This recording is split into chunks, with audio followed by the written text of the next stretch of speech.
experience? Well, it was a really fun thing that we did. We went into Professor Alfonso Morales' class, URPL 812, which is Urban and Regional Planning. And so we sat with the students, and we were the stakeholders in this looking at the development area for the class project. And so a bunch of people came down, including Alder Liddell Zetters, Bill Fruling, the principal city planner, David Lorenz of the Sourdough Bread Company in the Guava there, and Marcia Kraus from the Yahar River Alliance. And we talked about what we all thought were the main drivers that were driving the development that was going to happen in that area from Willie Street to Washington, from the river to the Capitol.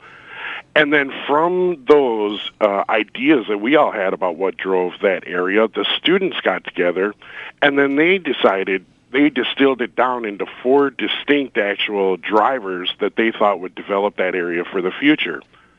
And so they eventually made all of this available to the public, which we have on our website, willywash.org.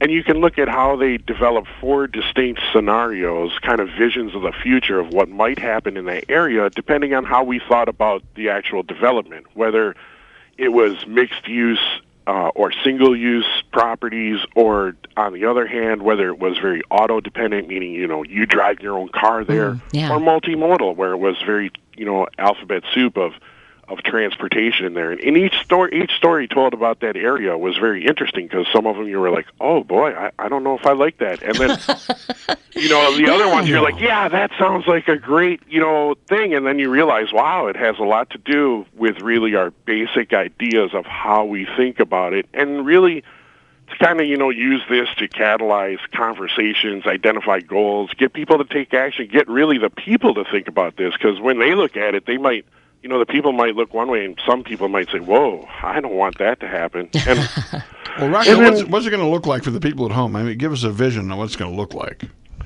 Well, we have no idea ultimately what it's going to look like, but I think that the one that people liked the most was the alphabet soup, which was, kind of the new urbanism, multimodal, mixed-use properties, fits in with the residential and businesses there. And the ones that people didn't really like were the ones where it was like, forget about the busing, it's auto, it's like, go to a destination, everything is its own destination, and you drive there kind of auto, dependently.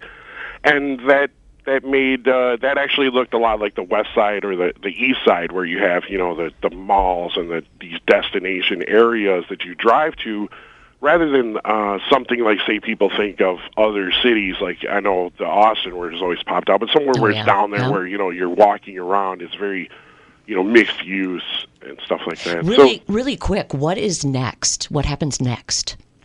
Well, what happens next? We are always planning different urban parlors where we're getting people together to talk about the different initiatives, from the local music museum to the rehearsal facility idea, repurposing buildings down there.